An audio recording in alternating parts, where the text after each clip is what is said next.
I will be discussing about the community of practice. Kahapon, we discussed about the CIS knowledge products. At ngayon naman, we will share to you yung experience namin in organizing the community of practice on CIS. For the information of everyone, at the national level, meron po tayong community of practice on climate information and services. At ang CIS po na COP na ito is marami pong members from the national government agencies. Ilan po ng mga kasamahan ay nandito. For example, si Sir Carl ng DNR is here.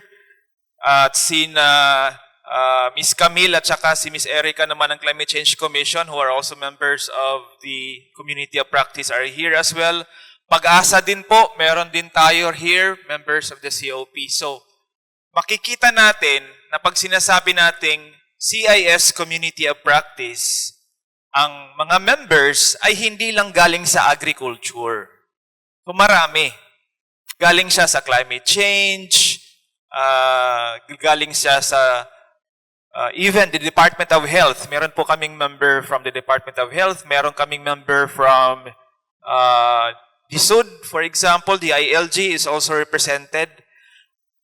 Bakit natin ginagawa yung community of practice na transdisciplinary? Ang gusto nating mangyari sa CIS, magkaroon tayo ng iba't ibang pananaw dito sa climate change. So, hindi lang isang tao or isang ahensya, manggagaling yung pananaw na yon. So, ang community of practice natin ay binubuo ng mga ahensya from government that are assessing and analyzing agriculture from very different perspectives. Yan po yung ating community of practice. Meron tayong sharing of localized knowledge. Meron tayong facilitation ng adaptation strategies sa iba't ibang klaseng pananaw. Meron tayong cross-sectoral collaboration. Yan po yung ating pinopromote dito sa community of practice. And then we engage with the communities and then we advocate for policies at the national level and also at the local level. At ang lahat ng ito ay based sa mga pag-aaral ng ating community of practice. So makikita nyo, dito sa taas, ang ating mga advisors sa community of practice, sila din yung project leads, ang Climate Change Commission, Pag-asa, DNR. Tapos dito sa baba, meron tayong dalawang sub-national competence centers. Ang isa, nasa Mariano Marcos State University, ang nagli-lead doon ay ang UP Manila National Institutes of Health. At ang isa naman ay nandito sa Isabela State University, ang Sub-National Competence Center for Agriculture, at ang nagli-lead naman dito ay ang UP Los Baños INREM. Meron tayong community leaders. In fact, meron tayong Telegram na group wherein we post all of the activities, updates, results, and research doon sa ating Telegram na group. At ang ginagawa is we organize conferences, technical working group meetings, at doon ay nag-uusap-usap tayo kung ano ang pinaka maganda na palisiya or isang programa na pwede nating gawin na nakalahok ang lahat ng mga agencies ng government. So yan po yung ginagawa ng isang community of practice. Ito po ay isang interim lang na organization, hindi siya permanent. Katulad ng para siyang task force. So para siyang task force El Nino, for example. Pero hindi lang galing sa agriculture. Marami po. Including na kahit mga state universities and colleges. Next slide, please. So, yan yung community of practice natin. We start by establishing the network. So, through the project, the SSCIS project, nagkaroon tayo ng meeting for all possible members. Of course, we launched the community. Nagkaroon tayo ng discussion kung anong kanyang objectives, key steps, coaching and mentoring process, at saka resources and tools. In fact, nag-meeting po tayo with all the members sa Baguio actually last year. And then, after that, nag-conduct tayo ng conferences. The first one was in UP BGC. At ang topic doon ay ang One Health. So after that, of course, we sustain the rhythm of all the activities being implemented. Kasi po, may activities po ang UP Los Baños in REM at ang ISU meron din po research. We supported all of these activities. And then, we are now maturing the practice. So, meron tayong exchange. And at the same time, later on, ay magkakaroon tayo ng development ng mga knowledge products. At ang knowledge products natin ay galing sa research. Galing sa mga pag-aaral ng UP Los Baños in REM, UP Manila NIH. So, hindi lang siya haka-haka, hindi lang siya marites. So, galing talaga ito sa mga pag-aaral, mga researches on field, which is funded by the SSCIS project. At ang community of practice ay may life cycle. So, hindi naman siya permanent. So, ibig sabihin, ang mangyayari niyan eventually is baka mamaya kailangan ng immobilize talaga yung nasa local level. For example, from the SNCCs. Kasi kayo yung mas nakatuon, mas nakatutok dito sa baba. So, ito po yung nangyari sa phase 1. We established the network. Of course, we selected and we identified kung ano ba yung mahalaga na dapat gampanan ng community of practice. At yan yung value proposition.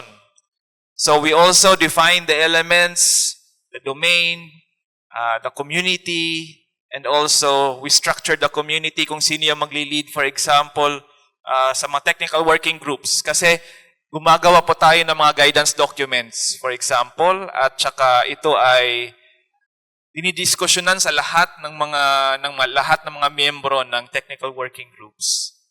At nagkakaroon po tayo rin through the conferences ng coaching and mentoring process. So ang kagandahan is yung ating mga members from the national government agencies, nagdadala sila ng kanilang mga programa doon.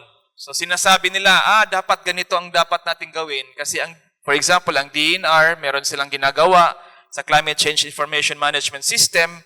Tapos nung malaman yun ng DA, nag-improve naman ang kanilang perspective about how to do things in terms of project implementation sa AMIA villages, for example. So, halo-halo po yung perspective at napakaganda pag mayroong community of practice. Kasi hindi siya mangyayari kung ang mga ahensya ay kanya-kanya. Nagiging silo yung pag-iisip natin na isa lang.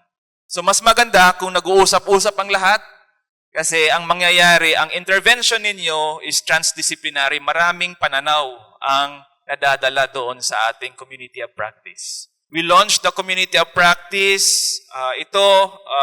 This photo was our conference in Davao. So, nag-focus kami sa Mindanao, of course, para at least maging balance tayo.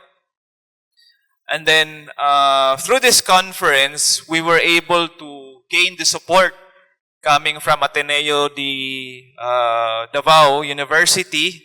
Sila yung ating main partner doon. At saka yung UP Manila, UP Mindanao pala, doon sa area na yon. Very, very interesting kasi even the Bangko Sentral ng Pilipinas nag-present po doon sa conference na ito. So makikita nyo talaga kung merong community of practice is marami po yung na pwedeng mag-present ng kanilang mga perspectives na hindi lang sa isang sector, kundi dapat multi-sectoral ang ating perspectives. Sa phase 3 naman, of course, we need to sustain the rhythm. And then we have to handhold the community of practice. We have to plan and design activities that are also aligned with the respective activities of our partners. Like for example, ang mga plano po ng UP Los Baños in REM are also supported by the AMIA villages at ng Pag-asa. Ang mga plano ng UP Manila NIH, there are also discussions with the Department of Health at ang kanilang mga research ay gagamitin po para sa palisiya ng mga ehensya na kinauukulan.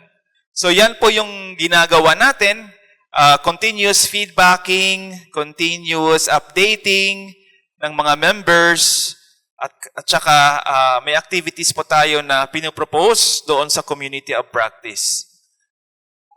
Apparently, ang community of practice, may risk siya na baka activity-based lang siya. So, at least dito sa SSCIS project ngayon, marami tayong research. at marami tayong ginagawang activities. And at the same time, yun dun sa dissemination, we partner with the subnational competence centers later on. So, kung makikita nyo, we would like to bring this down sa LGU level naman. Tingnan natin kung pwedeng gawin dito sa Isabela.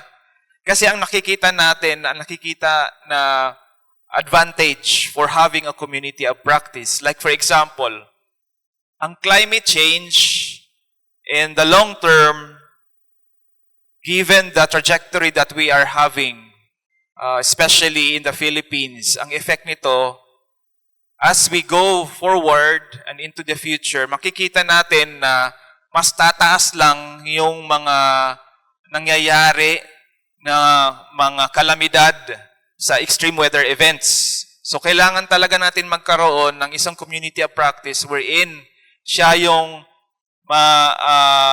maging repository ng lahat ng knowledge, lahat ng mga pag-uusap dito sa Cagayan Valley, for example. Kaya para at least kung merong mangyayari, for example, na parating na El Nino, hindi tayo mag-start na naman sa zero, right? So we should start from somewhere. We should start from the knowledge coming from the subnational competence centers at doon gagawin natin kung ano na yung pwedeng i-improve pa ng ating mga programa. So hindi lang siya manggagaling sa wala. Kumbaga, kung may community of practice, continuous yung learning, continuous yung exchange, at mas maganda po ang ating mga programa na magagawa. Sunod naman, of course, maturing the community, and then coaching and process enhancement, and of course, monitoring and evaluation. Ang picture na ito naman, ito yung picture doon sa Mariano Marcos State University. Nilaunch natin ang Subnational Competence Center doon for health. At nag-attend po dito ang ating mga partners coming from, of course, the community of practice. At sila po ay nagkakaroon din ng research on the impacts of climate change on health and even malnutrition, for example, at saka agriculture. So nakikita natin na through the subnational competence centers, ang community of practice ay nabubuhay at nabibigyan ng mga kaalaman na galing naman doon sa mga studies natin na ginagawa. I do believe na yung Isabela State University, maraming mga studies related to climate change. Tama po ba? Or wala? Pwede pakitaas ng kamay kung meron ba ritong LGU or na nakipag-ugnayan sa ISU to have these studies or mga pag-aaral. Meron po ba sa ngayon? Or wala pa? Wala pa po? Or parating pa lang? Wala pa? Okay. May partnership na po ba yung LGU at ng Isabela State University doon sa mga pag-aaral related to climate change? As of now? Meron ng LGU. Okay. So, through the community of practice, mas ma-reinforce po natin yung continuous na dialogue between the LGU at ng Isabela State University through the Subnational Competence Center na andito ngayon sa ISU. Yan po yung pinopromote natin dito. Ito yung example or diagram ng sinabi ko kanina related to the LGUs, kanilang role. So tingnan nyo, sa left side, ang local food security ang main concern ng LGU. At ang tinitingnan nila sa mga programs or projects nila, yung economic viability, at saka ito ay dapat embedded sa local climate change action plan. Kung meron po kayong isang community of practice na marami po ang members doon, hindi lang local food security ang inyong magiging focus at saka yung LCCAP, kundi ay with the help of the other members of the community of practice, andyan yung biodiversity protection, andyan yung climate resilience, science and research-based action, at saka yung use of national and global standards na pinipromote ng community of practice. So, kung tingnan nyo, mas malaki ang advantage ng isang LGU kung meron kayong community of practice, which is an example dito sa kanan, as compared kung kayo ay mag-isa lang doon sa inyong mga LGU. Tama po ba? Lahat lang ng pananaw natin, agrikultura. Hindi tayo nag-iisip, meron palang impact ang ginagawa natin doon sa biodiversity, merong impact din siya doon sa climate resilience. Makukuha natin yan kung meron tayong community of practice na iba yung kanyang pananaw. Meron po kayong tanong at this stage? Yes? Sino ba? Sino ba yung tanong? Oh, yes, sir. Sa LGU, sir, hindi po ba natin napapansin na meron tayong nagagawa na pinapractice na community of practice na hindi lang siya na-term as COP. Hindi natin namamalayan na yun pala ay community of practice na. Hindi pa pala na parang hindi iba lang yung term or na tinatawag. Actually, ganun nga po. Apo.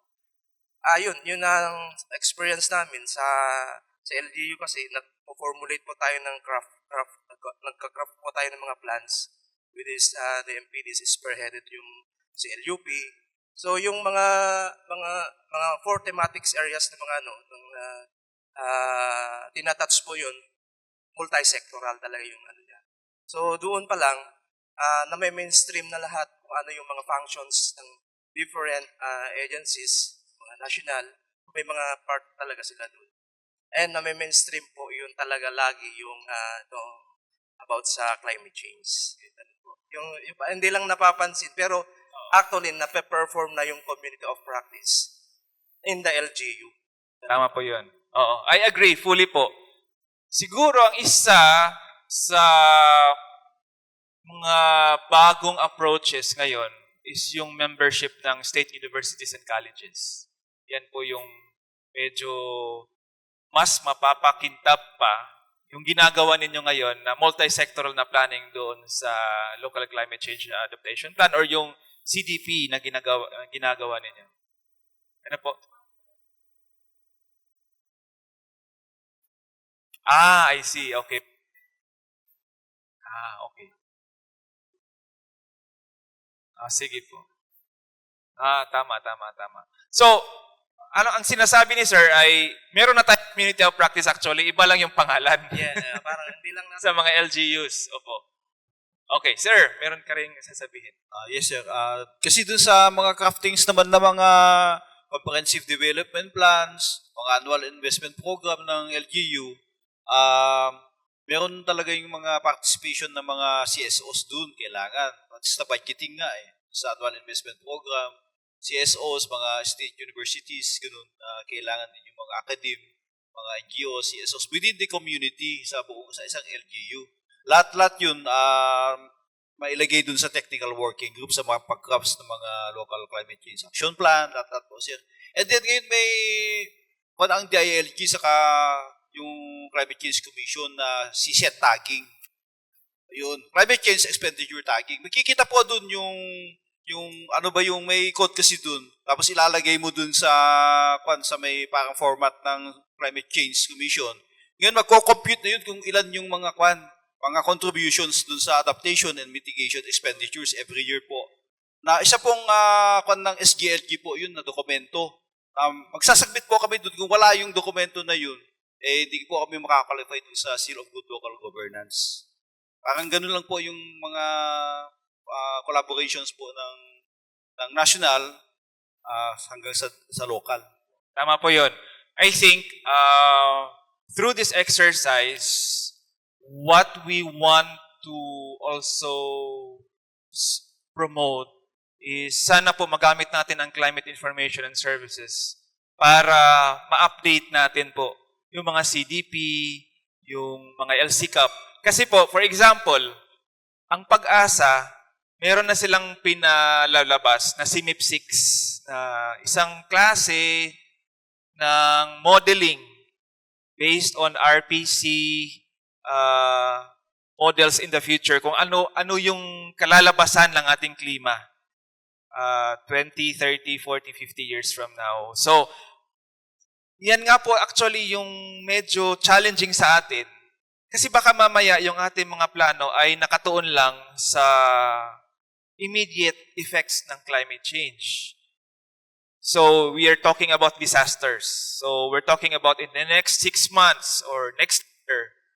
Kaya ang focus natin is about, of course, yung sa DRRM. I think, baka, kailangan din nating tuunan ng pansin yung mitigation aspect.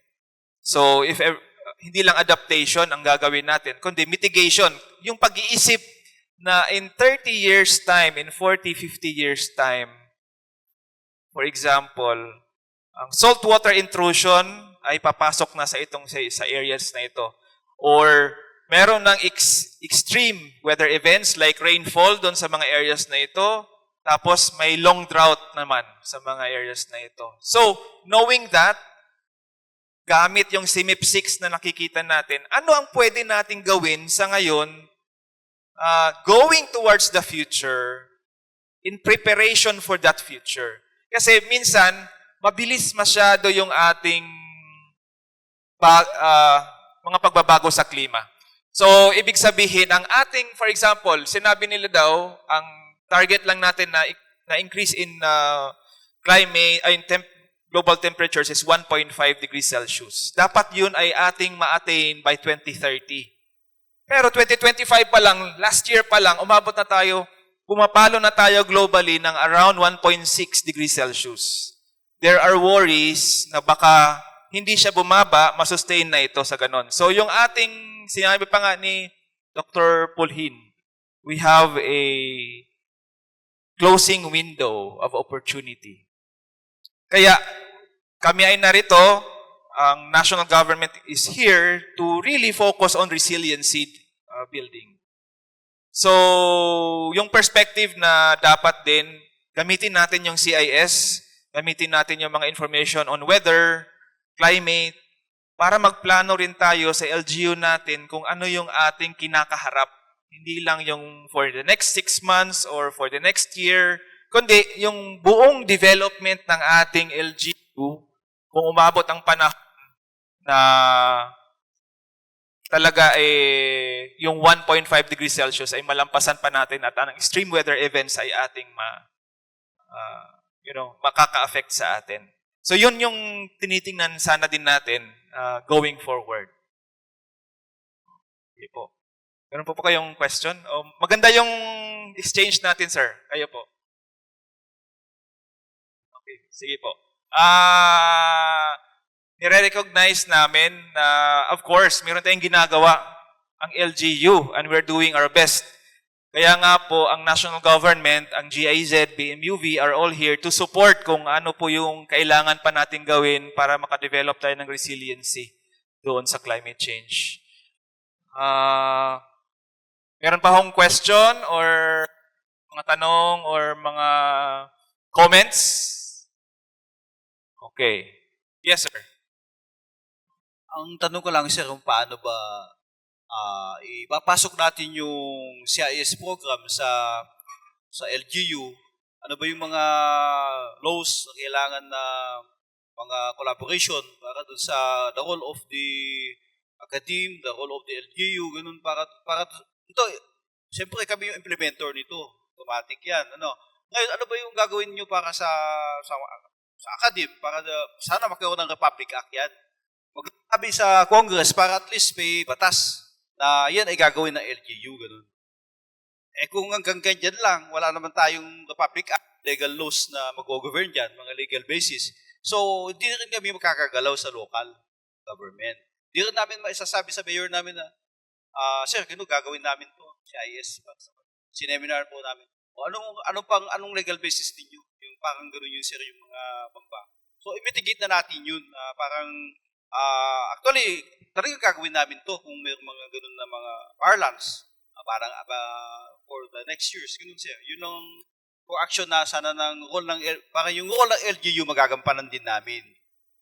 May mga DILG, joint memorandum circular, parang ganun, within the SUCs, within the, yung sa bylaws natin siya, para at least smooth yung pagkakalagay dito sa annual investment program o dun sa DRRM plan, mapupuntahan yan. Salamat po, sir. Thank you for the input. So, ang workshop natin from this one, in fact, engage a consultant na mag-document at mag-facilitate po ng isang guidance document para maibigay natin sa DILG. At ang target namin actually is to have it included doon sa NEO training, newly elected officials between July until August. So, how to use climate information and services to update the CDP and the AIP. Yan po yung. At saka, saan kukunin yung mga data na pwede natin gamitin para ma-update po yung ating CDP. For example, on the process of developing pa lang po yung guidance document na yon, hopefully, ito ay matapos din, of course, before July, and we will turn this over to the ILG po. So, yun po yung gagawin ng project na to. Yes po, institutionalization. Kasi po, si DILG, BLGD, nagkaroon na po kami ng mga maraming meetings, and they were asking us if we could help doon sa training ng newly elected officials in terms of how to use data and climate and weather data doon sa governance, doon sa CIS. How to use CIS in improving the CDP or yung AIP. So, ito yung sub-national competence centers natin. Merong isa sa agriculture dito sa ISU at saka yung sa health sa MMSU. At based naman sa mga researches, kakaroon po ng mga policy proposals. And we will support kung ano man yung mga policy proposals that are based on research. Dito po magagaling yan sa ISU, sa Sub-National Competence Center natin, at saka yung isa naman sa MMSU on health.